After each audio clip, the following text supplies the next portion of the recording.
Conditions of production under capitalism.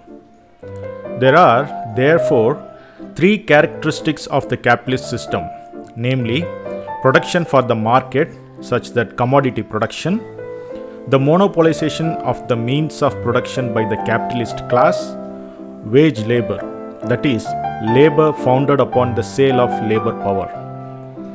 All these characteristics are associated with the question: what are the mutual relationships between the individuals engaged in production and distribution?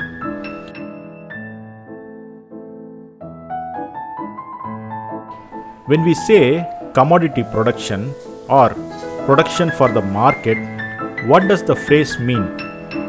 It means that individuals work for one another.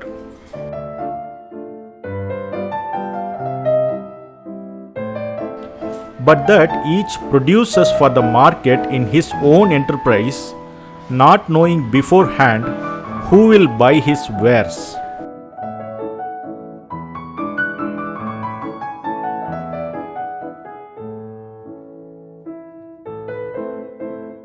Let us suppose that there are an artisan named John and a peasant named George.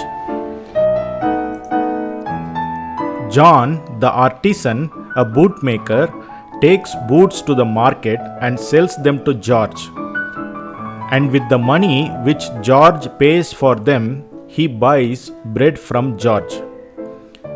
When George went to the market, he did not know that he would meet John there, nor did George know that he would meet John. Both men simply went to the market. When John bought the bread and George bought the boots, the result was that George has been working for John and John had been working for George, although the fact was not immediately obvious.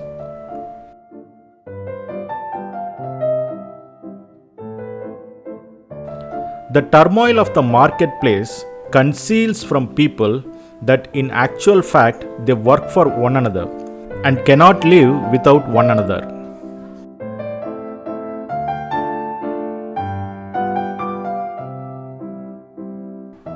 In a commodity economy, people work for one another, but they do so in an unorganized manner and independently of each other, not knowing how necessary they are to one another.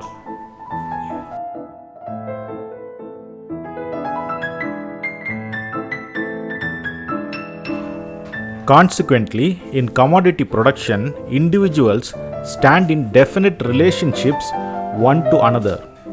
And what we are here concerned with is these mutual relationships. In like manner, when we speak of the monopolization of the means of production or of wage labor, we are really talking about the relationships between individuals. What, in fact, does monopolization signify?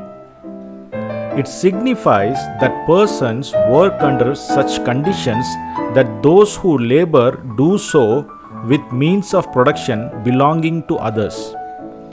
It signifies that the worker are subordinated to the owners of these means of production, namely to the capitalists. In a word, here also we are concerned with the question: what are the mutual relationships between individuals when they produce goods? The mutual relationships between individuals during the process of production are termed the relationships of production. It is easy to see that the relationships of production have not always been the same.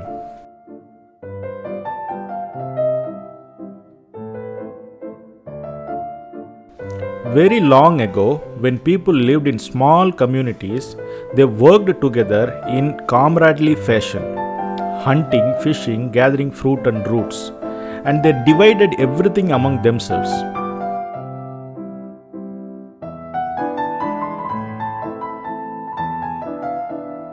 Here we have one kind of relationships of production.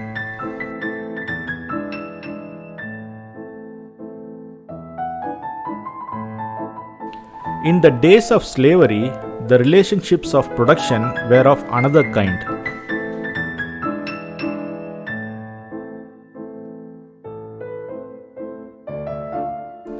Under capitalism, there is a third kind of relationships. There are, therefore, various kinds of relationships of production. We speak of these kinds of relationships of production as the economic systems of society or as methods of production. Capitalist relationships of production, or in other words, a capitalist type of society or the capitalist method of production, these terms express the relationships between individuals in a commodity economy characterized by the monopoly ownership of the means of production on the part of a small group of capitalists and characterized by wage labor on the part of the working class.